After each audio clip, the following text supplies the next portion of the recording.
જય હિન્દ મિત્રો, હું છું બીજલભાઈ. મારી યુટ્યુબ ચેનલ બીજલભાઈ ગુજરાતી બ્લોગમાં તમારું સ્વાગત છે.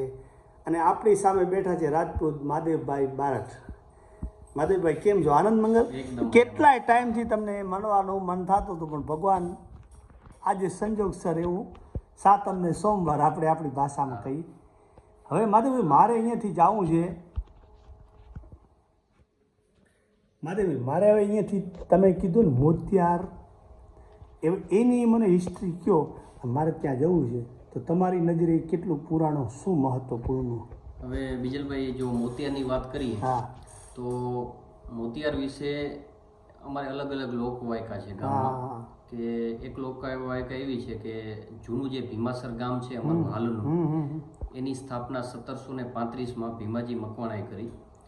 એના પહેલા એમ કે છે ગામ લોકો કે પહેલા જૂનું ભીમાસર ત્યાં હતું.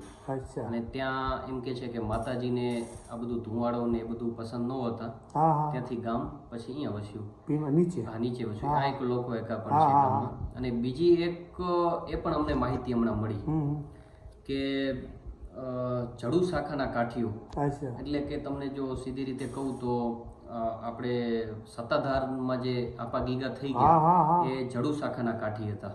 બરાબર.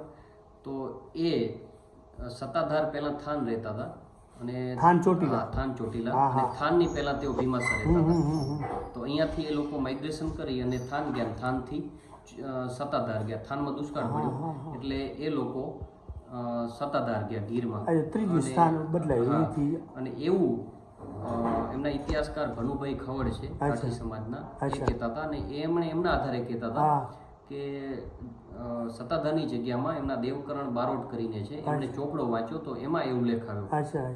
એટલે આપણે થોડું ઓથેન્ટિસિટી આપણે કહી શકીએ કે જડુ શાખાના કાઠીઓ પણ અહીંયા રહેતા હતા. અને એમના ચોપડે એવો પણ ઉલ્લેખ જોવા મળે છે, બારોટથી મારે વાત થઈ કે 1435માં 1435માં આપણે જે ત્યાં રાજભાઈ માતાજી છે એમણે પ્રમાણ આપ્યું અને એ પ્રગટ થયા.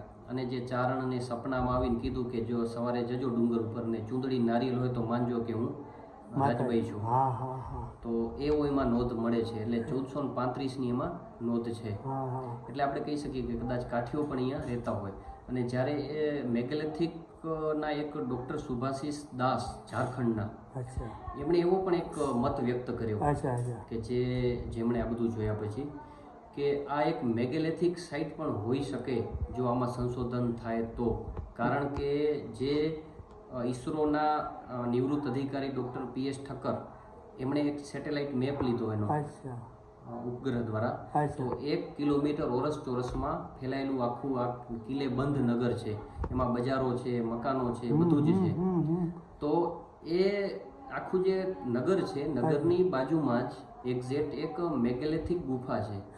મને આમ આ દેશી ભાષામાં તમે કહો મેગેલેથિક સાઇટ એટલે જે હડપ્પા સંસ્કૃતિ સભ્યતા પહેલાની કે પછીની? પહેલાની. એમાં હડપ્પાને આપણે 5000 વર્ષ ગણતરી છે. મેગેલેથિકના જે ઇતિહાસકારો છે એને 5000 થી જે 7000 વર્ષનો ગાળો છે એને મેગેલેથિક ગણે છે. અને એનાથી જૂનું જરાક વચમાં ડિસ્ટ્રિક્ટ, એનાથી જૂનું તમે કઈ કીધું? એનાથી જૂનું જે આપણે કીધું ને જીઓલોજી વિભાગ જે આપણે કહેતા હોઈએ છીએ, જે જીઓલોજીસ્ટ છે કે આ ડાયનાસોર ને એ બધું જે આખો પહેલાનો આખો હિસ્ટ્રી, ઈ વિભાગ જીઓલોજીસ્ટ. એ જીઓલોજીસ્ટમાં મોસ્ટ ઓફ આવે કે જે જીઓગ્રાફી આપણે જીઓલોજીસ્ટ ડિપાર્ટમેન્ટ હોય છે એમાં. તો એની અંદર તો એનાથી આગળનું જે બધું આપણું જે પૃથ્વીની ઉત્પત્તિ થઈ ત્યારથી કરીને એ બધું જીઓલોજીમાં આવતું હોય છે. તો આ મેગેલેથિકમાં એવું છે કે એમણે એવું કીધું ત્યાં કે આપણે તમે જશો મોતિયાર, આપણે જે મોતિયાર જોઈએ તો હમણાં આપણે જશું તો ત્યાં એવું છે કે જે ગુફા છે આખી મેગેલેથિક સાઇટની. તો અમારે તો અહીંયા સ્થાનિક લોકો એમ કહેતા કે આ ભીમનું ભોયરું છે. અને જ્યાં કાંઈ પ્રમાણ નથી મળતા ને, આ સ્વાભાવિક વાત છે મહાદેવ, ક્યાંય પ્રમાણ ન મળે તો ભીમ ભોયરું.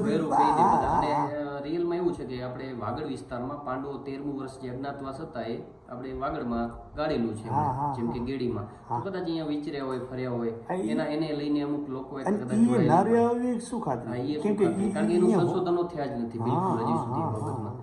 એટલે એ ગુફા કેવ્સ છે, જે કેવ્સ, તો એ બાબતમાં એ સુભાષિસ દાસે એવું કીધું કે એમણે આખા ઓલ ઇન્ડિયા વિશે એમણે આવી કેવ્સ જે ગુફાઓ છે એના વિશે એમણે રિસર્ચ કર્યું છે.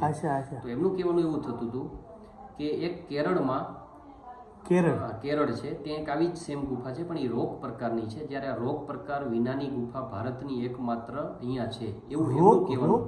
રોક એટલે કે આપણે પથ્થરો જે ખવાણથી આખા જે આમ નથી અચ્છા ખવાઈ અચ્છા જતા, જે આપમેળે થયું હોય ઓટોમેટિક કુદરતી થયું, હા, નેચરલી, એને હા, આપણે રોક કહેતા હોઈએ અચ્છા અચ્છા તો એવી ગુફા એક ત્યાં છે. અને આ ઈ કે રોક વિનાની જે માણસોએ કદાચ બનાવી હોય ને અચ્છા એવી અચ્છા એમને માનવ સર્જિત હા, હોય માનવ હા સર્જિત. હા હા એટલે એમને બહુ આશ્ચર્ય થયું અને આ બાબતમાં એમણે એવું કીધું કે આમાં જો રિસર્ચ થાય હા તો જ વધારે ડીપલી માહિતી મળે. અને એમણે એવું કીધું કે જે મેગલેથિક ગુફાઓ છે ઓવરઓલ વર્લ્ડમાં, હા હા હા એનું એક પ્રમાણ જોવું હોય હા, તો એ છે કે નોર્થ અને ઈસ્ટ, નોર્થમાં 0° અને ઈસ્ટમાં 180°, એટલે કે ઉત્તર દક્ષિણમાં હા હા જો હોકાયંત્રથી તમે એમાં ઊભા રહ્યો હા, ગુફામાં, હા. મોઢું તમે એની ખુલતા દિશામાં રાખીને, બરાબર તો બરાબર આ બાજુ 0° આવે અને આ બાજુ 100°ના ખૂણે જો એમાં બતાવે હોકાયંત્ર, હા હા હા તો એ માનવું કે એ ગુફા મેગેલેથિક છે. બરાબર તો આમાં અમે તપાસ કરતા એના ફોટા ને બધું છે હા હા હા તો સેમ ટુ સેમ નીકળી. એટલે એમણે કીધું કે આ મેગેલેથિક જ ગુફા છે. પણ આ બાબતમાં હજી સુધી કોઈ રિસર્ચ નથી થયું, આ બાબતમાં કોઈ સંશોધનો નથી થયા, એટલે કે આપણે સચોટ કંઈ નથી કહી શકતા કે આ જ છે. એટલે કોઈ સંશોધનો થાય તો એમાં થોડી વધારે માહિતી બહાર આવે. અંતરને આધારે એમ આપણને વિશ્વાસ આવે છે કે 99% હોઈ શકે હોઈ શકે. હા વધારે જો ડીપમાં જઈએ તો ખબર પડે. હા તો ઠીક ખબર પડે. અને અને એક લોકો એકા એવી પણ છે હા, હા. ત્યાં કે જે ત્યાંના પૂજારી મુકેશદાન ગઢવી છે એવું જણાવે છે. હા. અને અમુક લોકો પણ જણાવે છે કે ત્યાં કાયાણી શાખા જે રાજપૂતો હતા એમનો પણ એ ગઢ હતો અને અહીંયા રહેતા હતા. પણ હજી સુધી ક્યાંય આ વસ્તુઓ ક્યાંય એકદમ પુરાવા તરીકે ક્યાંય મળતી નથી. એટલે આ બધું સંશોધનનો એક વિષય છે કે જો આમાં ડીપલી સંશોધનો થાય, બધી જગ્યાએથી જો માહિતીઓ એકઠી કરવામાં આવે અને એનું નિષ્કર્ષ તારવામાં આવે તો જ આપણને તો સચોટ આપણા કહી શકીએ કે આ ઇતિહાસ જ જૂનો છે. ઇતિહાસ છે ને ક્યાં ને ક્યાંય કડી પૂરી હા, પાડી શકે. પાડી શકીએ. તો હવે આપણે ત્યાં જઈ જાણીશું ને માણીશું. તો આપણી સાથે કેટલાય સમયથી આપણને જે મળવાની ઉમ્મીદ હતી, ખૂબ મજા આવી ને ઘણી બધી તમારી જોડે માહિતી છે, ટેકનિક જ્ઞાન. હું છું દેશી માણસ, મને એટલી ટેકનિક જ્ઞાન નથી, તો તમારો ખૂબ ખૂબ આભાર. હવે આપણે ત્યાં જઈ અને એ ટીમો કેવી પોઝિશનમાં અને એ કઈ કઈ બાજુ જે પાળિયાઓ છે ને ત્યાં પાળિયાની ત્યાં 3 પાળીઓ છે, એમાં કઈ લખાણ નથી. અચ્છા અણઘડ ટાઈપના પથ્થરો ખોડેલા છે. હા. એક કૂવો પણ છે ત્યાં. અચ્છા અચ્છા અને 3 પાળીઓ છે હા. જેની કોઈ એમાં લખાણ નથી. મને આશાનંદ ગઢવીએ એમ કીધું કે જે બહુ જૂના પાળિયા રહ્યા ને, જે બહુ જૂના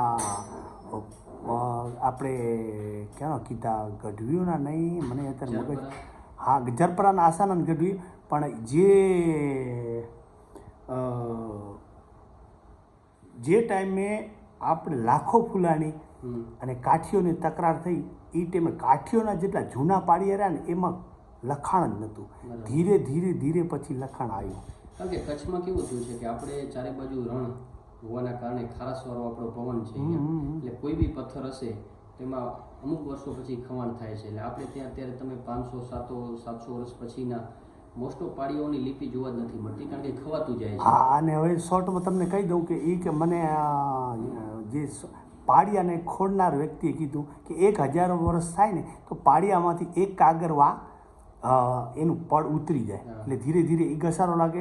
પ્લસ જે ટાઈમે આપણે કહીએ કે આ ભાષા નથી વંચાતી, તો પાળિયામાં ભાષા નથી વંચાતી, ક્યાં ને ક્યાંય અભણ માણસો પાળિયાનું ઘડતર કરતા અને એની અંદર ભણેલા માણસો એને કાપી લખી દેતા, એટલે એમાં પણ થોડુંક ગડબડ થઈ જતું. એટલે આપણને શું લાગે કે પહેલાંના સમયની ભાષા છે આપણે ઉકલતી નથી, તો એવા પણ કારણો હોઈ શકે.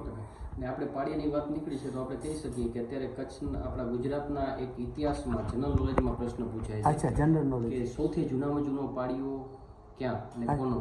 તો આપણો એમાં પ્રશ્ન પૂછાય છે અચ્છા કે આપણો લાખા ફુલાણીનો હા. પાળિયો અને કેરાકોટ ખાતે, રાજકોટની બાજુમાં કેરાકોટ ખાતેનો પાળિયો છે. અચ્છા, એ જે આપણે દુલેરાય કારાણી જેને પાણી વખાણ્યા છે એમાં લગભગ શાયદ એનો ઉલ્લેખ કરેલ છે. અચ્છા, એ જૂનું પાળિયું હોય એવું બધા આપણા ગુજરાતનો સૌથી જૂનામાં જૂનો પાળિયો લાખા ફુલાણીનો, એ પણ કેરાકોટ. વાહ વાહ, મતલબ કે એ આટકોટ ખાતે આવે. હા હા હા, આટકોટ ખાંભી ખોણાની એ દુલેરાય કારાણી જે કચ્છના પાણી વખાણે છે ને એમાં એનો પણ ઉલ્લેખ કરે છે. તો આવી રીતે હવે આપણે જાશું મોતિયાર. કેવી રીતે ઓળખાય છે? મોતિયાર અમારે અત્યારે ત્યાં સ્થાનિક ભાષામાં મોતિયાર ડુંગર તરીકે ઓળખાય છે. મોતિયાર ડુંગર અને રાજભાઈ માના પેસણા. અને આખું ગામ અત્યારે બહુ સારી રીતે પૂજે છે અને દર આઠમના પાંખી રાખે છે. ગામ આખું બંધ હોય અને માતાજી દર્શન કરવા બધા જાય અને વર્ષમાં એકવાર ઉજવણી રાખે. અને ગામમાં ક્યારેય પણ આજે પણ કોઈ એવો રોગ આવે, રોગચાળો આવે ત્યારે માણસોની એટલી બધી શ્રદ્ધા છે માતાજી પ્રત્યે કે ગામ બંધ રાખીને એકવાર ગામને ધાડાવાળી દે અને બધું ગામ જાહેર કરી નાખે માતાજીનો, તો કોઈ રોગચાળો પણ અટકી જાય છે અને ફેલાતું નથી. ના ના, એ તો શ્રદ્ધા મોટી વિષય છે અને હોય જ, નકર કોઈ માને નહીં. ભલે આજે ગમે એ લોકો કે પણ જે હકીકતો એ ટળે નહીં. તો હવે આપણે ત્યાં જઈએ એની વિડીયોનો આપણે બાકીનો ભાગ જોઈશું, ત્યાં કને શું છે કે શું નથી. તો અત્યારે આપણે આ વિડીયોને આપશું એડ. જય હિન્દ.